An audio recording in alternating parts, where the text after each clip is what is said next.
Terkadang dalam perjalanan hidup kita terjebak dalam sebuah narasi yang keliru, sebuah keyakinan yang tertanam dalam bahwa untuk dicintai atau dihargai, kita harus menjadi seseorang yang luar biasa. Kita harus menjadi versi diri yang paling sempurna, paling bersinar, paling menarik hanya demi mendapatkan validasi dari satu orang. Seolah-olah nilai diri kita adalah sebuah koin yang baru akan berlaku jika ada seseorangnya. Mange Jarques en Purnant de Midi Pratiquant. Mengejar validasi agar merasa cukup dan dalam prosesnya kita tanpa sadar kehilangan diri kita yang sebenarnya. Kita membuang esensi asli kita. Menukar ketenangan batin dengan kegelisahan akan penerimaan. Berharap bahwa dengan berubah kita akan mendapatkan apa yang kita inginkan. Namun disinilah letak ironi terbesar yang sering kiali luput dari mata kita. Faktanya, seseorang yang dulu tidak tertarik padamu, yang bahkan mungkin bersikap acuh tak acuh, bisa saja kelak menjadi orang yang terobsesi padamu. Dan itu bukan karena kamu berhasil berubah menjadi orang lain, bukan karena kamu berhasil mencapai standar sempurna yang kamu ciptakan sendiri, tapi justru karena kamu berubah menjadi dirimu yang tidak lagi memohon. Ada transformasi energi yang sangat fundamental di sini. Dari energi yang mengejar, energi yang meminta menjadi energi yang tenang, yang berdaulat, yang tahu diri. Dan di mata mereka perubahan ini jauh lebih memukau daripada segala upaya yang kamu lakukan sebelumnya. Banyak dari kita terlalu tergesa-gesa dalam hasrat untuk disukai. Kita terlalu keras mengejar, berlari sekuat tenaga agar diperhatikan dan ironisnya justru disitulah letak kehancuran kita. Hubungan manusia terutama dalam konteks romantis memiliki dinamika yang aneh seperti hukum fisika yang berlawanan. Semakin kamu mengejar, semakin dia merasa memiliki kuasa, merasa dia adalah pusat gravitasi di mana kamu harus berputar. Sikap ini memberikan dia kenyamanan yang salah. Kenyamanan bahwa kamu akan selalu ada, bahwa kamu akan selalu tersedia. Bahwa kamu adalah sebuah kepastian yang tak perlu dia perjuangkan. Dan semakin kamu menunjukkan kepedulian yang berlebihan, semakin dia santai dan justru mengambil langkah menjauh. Sikap pasif mereka adalah cerminan dari keyakinan mereka bahwa kamu akan selalu setia pada posisi sebagai pengejar. Dan justru di titik itulah terjadi sebuah perubahan ketika kamu berhenti. Ketika kamu benar-benar melepaskan bukan hanya secara verbal, tapi melepaskan dengan seluruh jiwamu. Menarik kembali seluruh energi yang selama ini kamu curahkan kepadanya, saat itulah dia mulai merasakan kehilangan. Sebuah perasaan yang asing dan tidak terduga yang datang dari ketiadaanmu. Inilah realitas dunia nyata yang sering kiali bertentangan dengan kisah-kisah romansa di film. Cinta sejati tidak tumbuh dari kejar-kejaran yang melelahkan. Sebaliknya, cinta tumbuh dari ketidakhadiran yang lahir dari hening yang tiba-tiba, dari kesunyian yang tidak terisi, dari ketenanganmu yang tak bisa dia tebak. Kamu tidak menjadi buku yang terbuka, yang bisa dia baca kapan saja dia mau. Kamu menjadi misteri yang memikat. Filosofi Stokisme yang mengajarkan penguasaan diri dan ketenangan batin menawarkan satu pelajaran yang sangat berharga dalam urusan cinta dan hubungan. Jangan pernah menggantungkan nilaimu pada bagaimana orang lain memperlakukanmu. Nilai dirimu tidak bisa dinaikkan atau diturunkan oleh validasi, perhatian, atau bahkan pengabaian dari orang lain. Nilaimu adalah sebuah konstanta, sebuah fakta yang ada dalam dirimu. Jika dia tidak tertarik padamu, biarkan. Tugasmu bukanlah memaksa atau membujuknya. Jika dia memilih orang lain, lepaskan. Jangan habiskan energimu untuk meratapi pilihan mereka. Dan jika dia hanya datang saat butuh, saat dia merasa kesepian, atau saat dia tidak punya pilihan lain, jangan buka pintu terlalu lebar. Hormatilah dirimu sendiri. Tarap pintunya pelan-pelan. Karena kamu bukan jeda, kamu tujuan. Lalu apa yang terjadi saat kamu benar-benar berhenti peduli? Bukan pura-pura tapi benar-benar berhenti. Sesuatu yang misterius mulai bekerja. Sebuah hukum alam yang tak tertulis ketika kamu berhenti menghubunginya. Ketika kamu tidak lagi mencari perhatiannya. Ketika kamu mulai hidup dengan damai tanpa dia, saat itulah dia mulai gelisah. Pikirannya mulai dipenuhi pertanyaan. Dia mulai stalking media sosialmu, mencari petunjuk. Dia mulai penasaran dengan siapa kamu bergaul, siapa yang membuatmu begitu bahagia. Dia mulai mempertanyakan kenapa dia bisa sebahagia itu tanpaku. Dan pertanyaan itu, yang lahir dari kegelisahan adalah awal dari sebuah proses. Rasa penasaran akan berubah menjadi rasa rindu karena dia mulai merasa ada yang hilang. Rasa rindu akan berubah menjadi rasa bersalah karena dia menyadari betapa dia telah mengabaikanmu. Dan dari rasa bersalah itu lahirlah penyesalan yang membakar batinnya diam-diam. Penyesalan ini bukan sesuatu yang bisa kamu lihat di permukaan. Tidak ada kata-kata maaf yang diucapkan. Penyesalan itulah sebuah api kecil yang membakar dari dalam, merusak egonya, membuatnya menyadari apa yang telah sia-siakan. Orang yang dulu meremehkanmu, orang yang dulu bersikap seolah kamu tak berarti. Lambat laun menyadari bahwa yang mereka buang adalah seseorang yang tak tergantikan. Tapi kamu tidak mencapai titik itu dengan drama, bukan dengan membalas cerita, bukan dengan mengunggah status sindiran atau postingan yang dibuat-buat. Kamu mencapainya dengan satu hal yang sederhana, namun sangat langka dan sangat berharga: ketenangan. Ketenangan ini adalah kekuatanmu yang paling besar. Orang-orang yang tenang, yang tidak menuntut, yang tidak memohon-mohon, yang tidak mengemis validasi, itulah orang yang akan terus membekas di kepala siapapun yang pernah mereka temui. Mereka membekas karena mereka tidak biasa, karena mereka tidak mudah didapatkan. Dan karena kehilangan mereka rasanya seperti kehilangan sesuatu yang tak bisa dibeli kembali. Sesuatu yang sangat berharga yang tidak bisa digantikan. Jadi video ini bukanlah tentang taktik murahan untuk membuat seseorang kembali. Bukan tentang permainan perasaan atau drama yang melelahkan. Ini adalah jalan tenang untuk membuat seseorang menyadari nilaimu dengan cara yang paling dalam dan paling tidak terlihat. Kita akan membahas cara-cara yang bisa kamu lakukan diam-diam tanpa perlu mencari perhatian, tanpa perlu berpura-pura bahagia, dan tanpa perlu menyakiti diri sendiri demi membuat dia iri. Karena semakin kamu diam, semakin kamu sibuk memperbaiki hidupmu sendiri. Semakin dia tergila-gila pada sosokmu yang tidak bisa dia miliki lagi. Ketenanganmu adalah magnet dan fokusmu pada diri sendiri adalah jawabannya. Keheningan adalah senjata paling mematikan.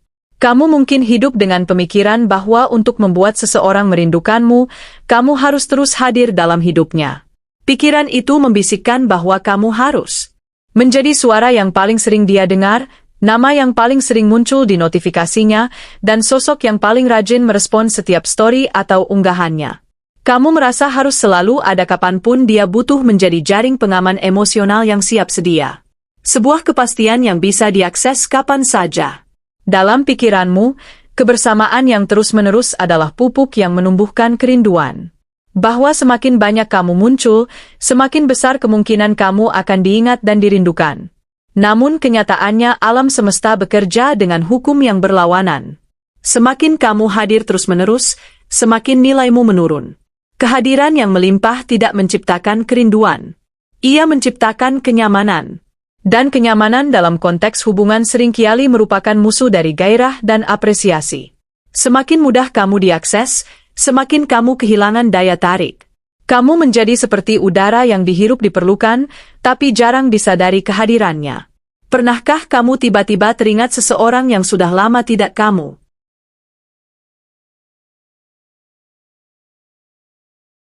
lihat atau dengar kabarnya? Bukan karena dia mengirim pesan, bukan karena dia meneleponmu, tapi justru karena dia hening. Dia tidak muncul dan ketiadaannya menciptakan ruang kosong yang tiba-tiba terasa sangat nyata. Keheningan ini memiliki kekuatan yang luar biasa. Dia diam, tapi diamnya memekakkan. Dia tidak menyapa, tapi pikirannya justru nyangkut di kepala kamu. Itulah kekuatan dari hening yang tenang. Keheningan yang dimaksud di sini bukanlah keheningan yang lahir dari amarah atau kekesalan yang kekak-kanakan. Bukan diam karena berharap dia bertanya, "Kenapa kamu marah?" Ini adalah keheningan yang lahir dari kesadaran. Sebuah kesadaran yang mendalam yang berkata, "Aku sudah cukup hadir. Aku sudah cukup mencurahkan energi. Sekarang giliranmu yang merasakan kehilanganku." Ini adalah sebuah perataan, bukan sebuah pertanyaan. Filosofi Stokisme mengajarkan satu hal yang sangat relevan di sini. Jangan pernah mengemis perhatian dan jangan pernah mengejar apa yang tidak menghargaimu jika seseorang tidak memberi ruang untukmu dalam hidupnya. Tugasmu bukanlah mengetuk pintu itu terus-menerus. Berharap dia akan membukanya. Itu adalah tindakan yang merendahkan diri dan melelahkan. Tugasmu adalah berdiri, menegakkan kepala dan berjalan pergi. Keheninganmu di sini bukanlah tanda bahwa kamu lemah, bahwa kamu sudah menyerah. Sebaliknya, keheningan ini adalah deklarasi kekuatan yang paling otentik. Ini adalah tanda bahwa kamu telah selesai menggantungkan harga dirimu pada validasi atau perhatian dari dia. Kamu telah mengambil kembali kendali atas emosimu dan harga dirimu. Dan saat kamu betul-betul menarik energi itu, saat kamu menarik perhatian yang selama ini kamu curahkan padanya, dia akan mulai merasakan perubahannya.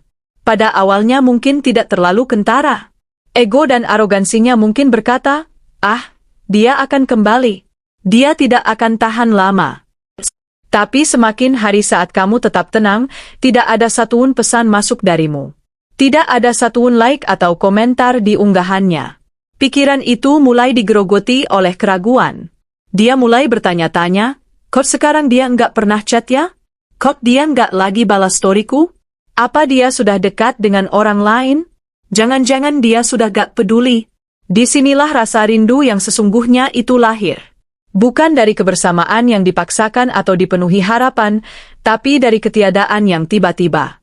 Kamu tidak perlu menjelaskan apapun. Kamu tidak perlu mengirim pesan panjang lebar yang berisi keluhan atau permintaan. Cukup hilang. Bukan untuk menciptakan drama, tapi untuk memperjelas satu hal yang sangat krusial.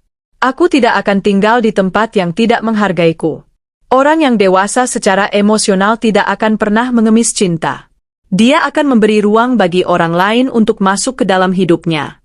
Dan jika orang itu tidak mengisinya, dia akan pergi dengan damai dan tanpa banyak bicara. Itulah yang membuat seseorang mulai merasa kehilangan karena kamu tidak ribut, kamu tidak menyindir di media sosial dan kamu tidak marah-marah. Kamu hening dan keheninganmu itu menjadi lubang yang tidak bisa dia isi dengan siapapun. Ini adalah sebuah kekosongan yang hanya bisa diisi oleh kehadiranmu dan sekarang kamu tidak ada. Seringkali saat seseorang menyadari bahwa kehadirannya tidak dihargai, naluri pertama adalah membuat kegaduhan, membuat drama, membuat sindiran, membuat orang lain tahu betapa dia terluka. Namun langkah itu hanya memperkuat keyakinan orang yang mengabaikanmu bahwa kamu masih terikat, masih peduli, dan masih bisa diatur. Sebaliknya, keheningan yang tenang adalah penolakan mutlak terhadap permainan itu. Itu adalah pernyataan tegas bahwa kamu telah keluar dari arena. Itu menunjukkan bahwa kamu tidak lagi bersedia menjadi pemain dalam drama yang dia ciptakan. Kamu tidak lagi bersedia menjadi sumber validasi atau emosi negatifnya. Jadi jika kamu ingin seseorang merindukanmu, itu bukan berarti kamu harus menjauh karena benci, tapi karena kamu sayang dirimu sendiri, kamu menghormati dirimu sendiri. Kamu tahu nilai-nilai yang kamu miliki dan kamu tidak akan membiarkan orang lain meremehkannya. Biar dia merasakan kehilanganmu secara perlahan tanpa kamu harus mengatakan apa-apa.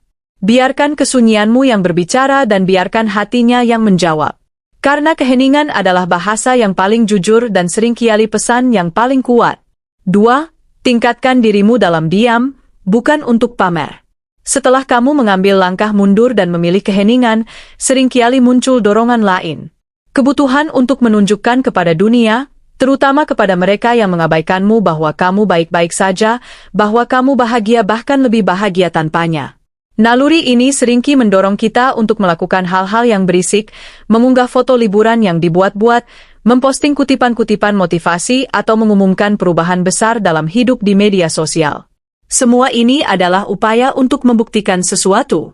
Tapi percayalah ini hanya akan menunjukkan bahwa kamu masih terikat, masih peduli, dan masih membutuhkan perhatian mereka. Jalan yang kita tempuh jauh lebih sunyi dan jauh lebih berharga. Seseorang baru akan merindukanmu secara tulus ketika kamu menjadi sesuatu yang sulit dijangkau.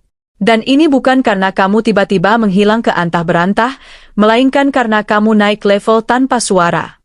Kamu berubah, berkembang dan melesat, tapi tidak kamu umumkan. Ini adalah transformasi tak terucapkan. Kamu tidak perlu memberitahu dunia bahwa kamu sedang membenahi hidupmu. Tidak perlu membuat story setiap hari seolah-olah kamu sedang menjalani fase healing. Kamu tidak butuh pengakuan dari orang lain. Kamu butuh ketenangan yang meningkat secara bertahap. Ini adalah sebuah proses yang sangat intim dan pribadi. Saat kamu mulai sibuk memperbaiki pola tidurmu yang berantakan, mulai rutin membaca buku-buku yang menginspirasi, mulai menjaga tubuhmu dengan olahraga yang konsisten, mulai memperbaiki keuanganmu yang tidak teratur, dan yang paling penting, mulai memilih siapa yang kamu izinkan masuk ke dalam ruang kehidupanmu. Ada aura yang akan berubah tanpa kamu sadari. Perubahan ini tidak terlihat dari luar, tapi terasa aura tenang, aura yang tidak menuntut, aura yang menunjukkan bahwa kamu telah menemukan kedamaian dalam dirimu sendiri. Pada titik itu, orang yang dulu menganggapmu remeh akan mulai kebingungan. Mereka akan bertanya-tanya, kenapa sekarang dia terlihat berbeda? Kok dia kayak tenang tapi dingin? Dia lagi dekat sama siapa? Itu bukan karena kamu ingin membuat dia cemburu. Ini adalah konsekuensi alami dari keputusanmu untuk menjauh dari hidup yang terus-menerus membuatmu merasa tidak cukup. Selama ini kamu mungkin merasa nilai dirimu tergantung pada validasi darinya, pada pesan teksnya, pada kehadirannya. Sekarang kamu melepaskan semua itu dan mulai menemukan nilai yang ada di dalam dirimu sendiri. Inilah kekuatan paling menyiksa dari peningkatan diri dalam diam. Kamu tidak berkata apa-apa, kamu tidak mengirim pesan, kamu tidak meminta maaf, tapi kamu berubah total. Sementara dia masih berada di tempat yang sama, masih dengan permainan manipulatif yang sama, masih dengan sikap yang meremehkanmu. Namun sekarang dia tidak lagi bisa menyentuhmu. Dia tidak bisa lagi mengganggu ketenangan batinmu. Karena kamu bukan lagi versi dirimu yang dulu menunggu pesan darinya setiap malam dengan gelisah. Kamu bukan lagi versi dirimu yang rela datang ketika dia cuman iseng. Kamu bukan lagi orang yang tersedia setiap saat. Sekarang kamu jadi seseorang yang sibuk dengan hal-hal yang jauh lebih bernilai. Kamu sibuk membangun dirimu dan energi itu menciptakan sebuah aura yang tidak bisa dia masuki lagi. Filosofi Stokisme mengajarkan bahwa kita tidak perlu mengubah orang lain. Itu di luar kendali kita. Yang perlu kita ubah adalah posisi kita terhadap mereka. Dulu kamu mungkin berada di bawahnya, menempatkan dia di atasmu, dan membiarkan dia mempermainkanmu.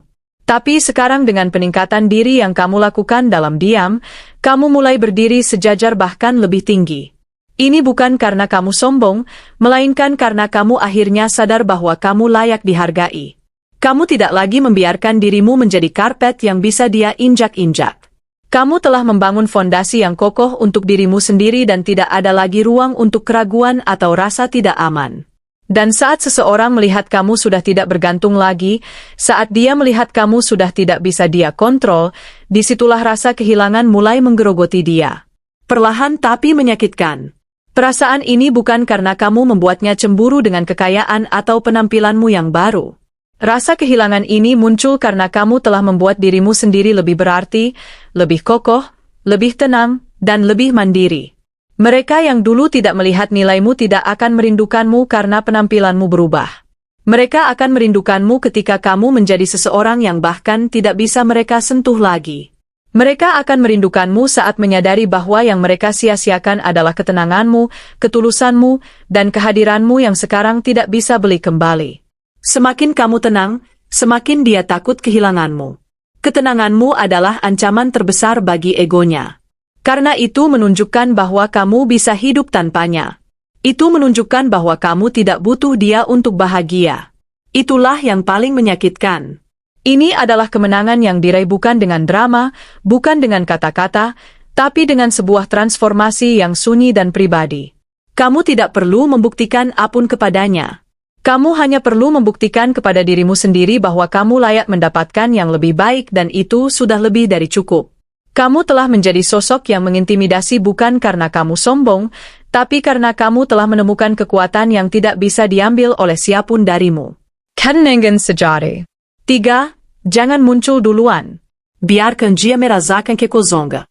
Seringkali setelah merasa diabaikan atau ditinggalkan, ada naluri yang sangat kuat yang mendorong kita untuk melakukan satu hal muncul kembali. Kita punya dorongan untuk mencari alasan sekecil apapun untuk kembali ke dalam radar mereka. Ini bisa dalam bentuk yang sangat halus. Mengirim pesan yang seolah-olah salah kirim, membalas story mereka dengan emoji yang tidak berarti atau bahkan sengaja pergi ke tempat di mana kamu tahu dia sering berada. Semua ini adalah upaya untuk menunjukkan bahwa kamu masih ada, masih peduli, dan masih berharap namun disinilah letak jebakan terbesarnya dan disinilah kamu kalah. Setiap kali kamu muncul duluan, setiap kali kamu mencari-cari celah untuk hadir, kamu sedang memperlihatkan sesuatu yang sangat fundamental. Bahwa kamu masih tergantung pada validasi darinya. Kamu masih butuh perhatiannya, bahkan dalam bentuk sisa-sisa. Tindakan ini secara tidak sadar menunjukkan bahwa kamu tidak bisa hidup tanpanya. Kamu menjadi seperti bayangan yang terus mengikuti dan bayangan betapapun setianya tidak akan pernah bisa menjadi kehadiran yang sesungguhnya. Padahal kehilangan itu hanya terasa kalau kamu benar-benar hilang. Jika kamu masih hadir, masih muncul, masih nongol di For You page-nya, masih suka mengintip story-nya, bagaimana mungkin dia bisa merasa kamu tidak ada? Kehadiranmu yang setengah-setengah ini hanya memberikan dia kenyamanan yang salah. Dia tahu kamu masih di sana, di ujung sana, menunggu. Selama kamu masih terlihat, masih bisa dijangkau, masih bisa dia kontrol, dia tidak akan pernah merasa kehilangan. Dia hanya akan merasa terganggu atau bahkan merasa bangga karena pengaruhnya masih begitu besar dalam hidupmu. Orang baru benar-benar sadar makna kehadiranmu ketika kamu benar-benar menarik diri. Dan ini bukan menarik diri sambil berharap dia mencarimu. Ini adalah menarik diri yang utuh yang lahir dari kesadaran bahwa harga dirimu bukan untuk ditaruh di etalase toko diskon. Kamu bukanlah produk yang perlu ditaruh di rak dengan label obral untuk mendapatkan pembeli. Kamu adalah sebuah mahakarya yang berdiri tegak dan jika seseorang tidak bisa menghargainya, itu adalah kerugian mereka. Maka biarkan dia berjalan sendirian. Biarkan dia menjalani hari-hari tanpa interupsi darimu, tanpa sapaan, tanpa notifikasi, tanpa perhatian. Biarkan dia merasakan kekosongan yang tiba-tiba. Awalnya egonya mungkin tidak merasa apa-apa. Dia mungkin berpikir, dia pasti tidak tahan, nanti juga balik lagi. Keyakinan itu adalah bantal empuk yang melindunginya dari kenyataan. Tapi semakin hari saat kamu tetap tenang, tetap tidak muncul, dan tetap tidak mencari, bantal itu mulai kempes. Ego itu mulai ketakutan. Untuk pertama kalinya kamu tidak bermain dalam narasi yang dia bangun. Dia terbiasa dengan drama dan pengaran. Dia terbiasa melihatmu beriarsi. Namun sekarang kamu tidak memberikan apa-apa. Dalam dunia yang penuh manipulasi dan permainan emosional, ketenanganmu adalah gangguan yang paling besar.